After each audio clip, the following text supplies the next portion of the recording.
La couverture de l'élection présidentielle du 24 mars occupe une place centrale dans l'actualité sénégalaise.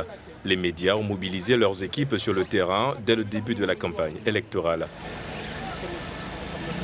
Dans un communiqué, le Conseil pour l'observation des règles d'éthique et de déontologie a appelé la presse à assurer un traitement équitable des 19 candidats en lice.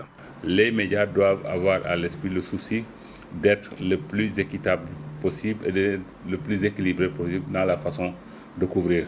Parce que c'est un moment où l'argent coule à flot et on peut être tenté de favoriser tel candidat au détriment de tel autre.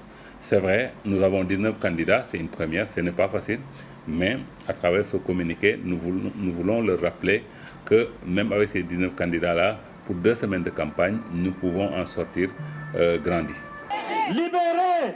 Le paysage médiatique sénégalais a été secoué par de nombreuses manifestations liées à l'organisation de l'élection présidentielle, entraînant l'arrestation de plusieurs journalistes.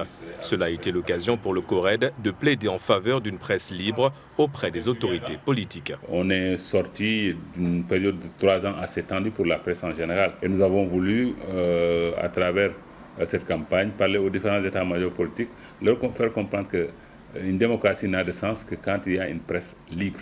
Et cette presse-là, pour qu'elle soit libre, il faut qu'on la laisse faire son travail.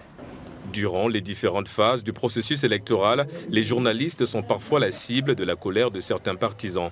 Dans ce contexte, la Convention des jeunes reporters, en collaboration avec Reporters sans frontières, a fourni aux journalistes divers équipements. Il était important pour nous, au-delà de la carte nationale de presse, qui est régie par la loi, de mettre à disposition des journalistes et des jeunes reporters plus particulièrement un gilet de presse avec la mention presse bien visible pour qu'il soit identifiable. Pour le kit également, comme je l'ai dit tantôt, c'est une situation inédite et assez tendue avec beaucoup de violence et avec beaucoup d'interdictions. Et on a vu que beaucoup de journalistes ont été pris à partie soit par les forces de défense et de sécurité, soit par les militants des différents protagonistes politiques. Donc il était important de leur donner un outil qui leur permet en cas de blessure légère de pouvoir se soigner en attendant l'arrivée des premiers secours.